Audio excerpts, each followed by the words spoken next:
7 years ago, the rapper from Kross. Remember the 1990s little teen rappers?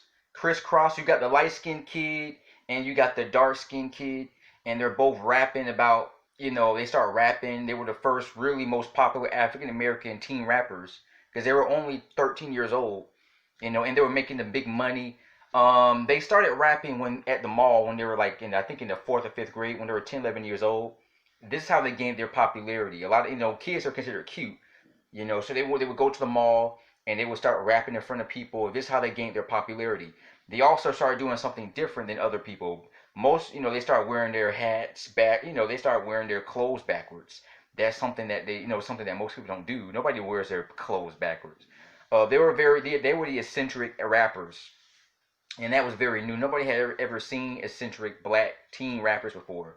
During this time, TLC and Kross came out at the same time. I know TLC were the female rappers. There were three girls, and these are just two little black guys, that were rapping, and they were very popular. They made a couple songs, and it was nothing too graphic. There was nothing too nasty. It was just very, they were just little black boys rapping, and they gained.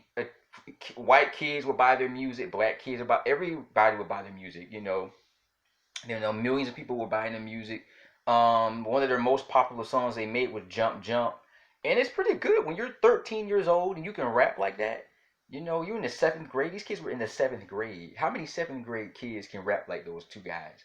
They were in the seventh grade. They were wearing their clothes backwards. They had all this popularity. They started getting all this fame. Sometimes it goes to your head too. They were getting the girls started liking them. They were getting all this attention from people. They were doing interviews. I think it was on Oprah. They was traveling all over the United States doing concerts.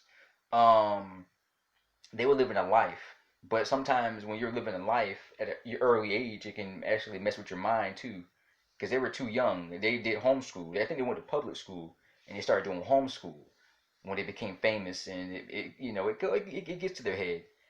They did Jump. I Missed the Bus. Tonight's Tonight. When they were like 17, they started doing more mature songs. They went from the little childish rappers to the more mature rappers. They lost their popularity, I think, in 97, 98. By the time they got to be about 18, 19, people lost interest in them. They wasn't the cute little 13-year-olds anymore. Now they were 17, 18, grown college kids. They lost their popularity. The light skinned kid seemed to be doing so. He seemed to be. I really don't think that it would have been successful. I hate to say this, but I think the light skinned black kid was the reason that people were watching their music videos. Because if it was two dark skinned black kids, there would be no way, people would watch them. People would have watched the music videos with two dark skinned black kids. I think because the light skinned black boy was very attractive, and the girl probably seemed to like him more than the dark skinned one.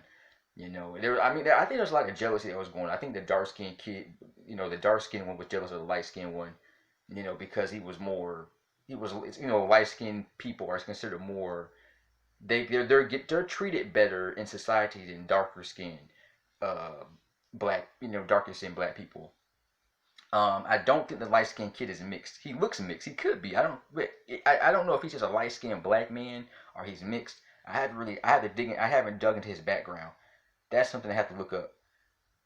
What I do know is that the dark skinned guy had problems in his life. He's turned to drugs. I get they lost their popularity. They wasn't as famous anymore, so he lost his fame and fortune. I don't know. I think he was broke. He started doing drugs, started drinking. He died of an overdose 7 years ago, back in 2013.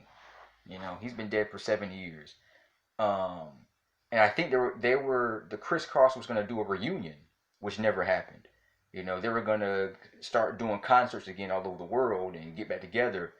But the dark skin one, he started to turn to drugs and depression, and it was accidental, I think. He died of an overdose. So it's pretty sad. And then the light skinned kid, like the light skinned one rapper of Kross, he made a very emotional speech at his funeral. It's very sad, to see child actors from the 90s, fall into depression, or any, you see history of child actors, rappers who fall into the same thing happened with TLC. Lisa Lopez